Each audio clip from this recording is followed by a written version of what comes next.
AP 16వ శాసనసభ స్పీకర్గా చింతకాయల అయ్యన్నపాత్రుడు బాధ్యతలు స్వీకరించారు. 7 సార్లు ఎమ్మెల్యేగా, ఎంపీగా ఆయనకు అనుభవం ఉంది. ఏపీ 16వ శాసనసభ స్పీకర్గా చింతకాయల అయ్యన్నపాత్రుడు బాధ్యతలు స్వీకరించారు. ఈ సందర్భంగా ఆయనను ప్రశంసిస్తూ మంత్రి నారా లోకేష్ శాసనసభలో మాట్లాడారు. స్పీకర్ అయ్యన్నపాత్రుడితో కలిసి పనిచేసే అవకాశం తనకు రావడం అదృష్టంగా భావిస్తున్నానని లోకేష్ అన్నారు. అయ్యన్నపాత్రుడు అంటే అందరి పాత్రుడు అన్నారు.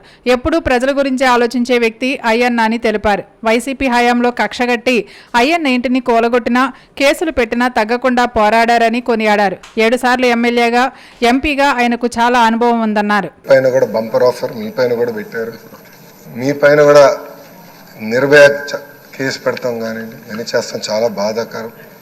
ఆనాడు కావాలని ఇల్లు ఇల్లీగల్గా ఉందని కోర్టు కూల్చొద్దు అని చెప్పినా కూడా అతి ఉత్సాహంతో అధికారుల్ని, పోలీస్ సోదరులను పంపించి మీ ఇల్లు పైన కూడా దాడి చేశారు, కుటుంబం పైన దాడి చేశారు. మీ భార్య కానీ 2 అబ్బాయిలు కూడా బాధితులై ప్రభుత్వం చేతులు. ఆనాడు నేను నర్సీపట్నంకు వెళ్ళాను. కుటుంబాన్ని కలిసినప్పుడు వాళ్ళని ఒకటే అడిగాను, ఇక్కడికి మీరు ఎందుకు వచ్చారు? మీ అవసరం రాష్ట్రానికి ఉంది, ఏం పర్వాలేదు, అయ్యన్నపాత్రుడు గారు పోరాడతారు, ఎక్కడికి వెళ్ళరు, మీరు వెళ్ళి అందరు కార్యకర్తల్ని కాపాడండి అని తల్లి కూడా నాకు చెప్పడం జరిగింది. నేను అది ఎప్పుడూ మరవలేను. రాజకీయాలు చూసి పెరిగిన వ్యక్తి. ఒకప్పుడు శాసనసభ జరుగుతుందంటే రాత్రి 2-3 వరకు కూడా జరిగేది. ముఖ్యమంత్రి గారు, ప్రతిపక్ష నేత హోరాహోరీగా చర్చలు చేశారు. మేమందరం యువకులుగా మేమందరం చూసేవాళ్ళం. ఉందాతనంగా సభ జరిగేది. ఎవరన్నా స్పీడ్గా మాట్లాడినా రెండో రోజు సభకొచ్చి కొంచెం స్పీడ్గా మాట్లాడడం, క్షమించండి అని కూడా కోరిన రోజులు అందరం చూసాం. కానీ గత 5 సంవత్సరాలు అన్నీ లేకుండా పోయినాయి. ప్రజలు కూడా ఒక మాటలో చెప్పాలంటే శాసనసభని అసహించుకునే పరిస్థితి వచ్చింది. ఇది చాలా చాలా బాధాకరం. ఇక్కడ చాలామంది మొదటిసారి శాసనసభ్యులు ఉన్నారు.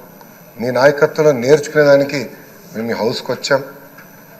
సభ సాంప్రదాయాలు ఏంటి, ఎలా ముందలు తీసుకెళ్ళనేది మీరు మమ్మల్ని అందరినీ గైడ్ చేయండి. యంగ్స్టర్స్గా గతంలో ఎట్లయితే సభ జరిగేదో, పెద్దలు ఎలా ఈ సభని నిర్వహించారో నేర్చుకోవాలన్న ఆలోచనతో మేమందరం ఇక్కడికి వచ్చాం. మీ ప్రోత్సాహం ఎప్పుడు మాకు ఉండాలని మిమ్మల్ని అందరినీ, అధ్యక్ష వారిని నేను కోరుతున్నాను. అంతేకాకుండా మాకు నాయకత్వం అందించండి, లీడర్షిప్ ఇవ్వండి. హౌస్ని మేమందరం మీరు చెప్పిన మాట మీద నిలబడతాం. గౌరవ ముఖ్యమంత్రి గారు మన మంత్రులు కలిసినప్పుడు మాకు చెప్పారు, ప్రతిపక్ష హోదా లేకపోయినా, ఇక్కడ ఈరోజు హౌస్కి రాకపోయినా మనమే ప్రతిపక్షం అనుకోవాలి. ప్రజల తరపున నిలబడాలి, ప్రజల తరపున పోరాడాలి, ప్రజల సమస్యలు తెలుసుకోవాలి, ప్రజలు కావాల్సిన చట్టాలు మనం తీసుకురావాలని చాలా స్పష్టంగా చెప్పారు. దానికి మీ సహకారం చాలా చాలా అవసరం అని మిమ్మల్ని నేను కోరుతున్నాను. అయ్యన్నపాత్రుడు గారిపైన ఎన్ని కేసులు పెట్టినా, ఎన్ని రకాలుగా హింసించినా ఆయన ఒకే మాట చెప్పేవారు, నేను తగ్గేదే లేదనేవారు. అహర్నిశలు పోరాడేవారు. గన్నవరం సభలో కూడా మీరు ఆనాడు వచ్చి మాట్లాడితే కూడా మరుసటి రోజు మీ పైన కేసు పెట్టి నాన్ బెయిలబుల్ వారెంట్ కూడా ఇష్యూ చేస్తాం చూసాం.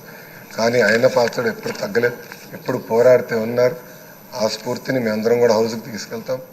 మీ దగ్గర నుంచి మేము చాలా నేర్చుకోవాల్సిన అవసరం ఉంది.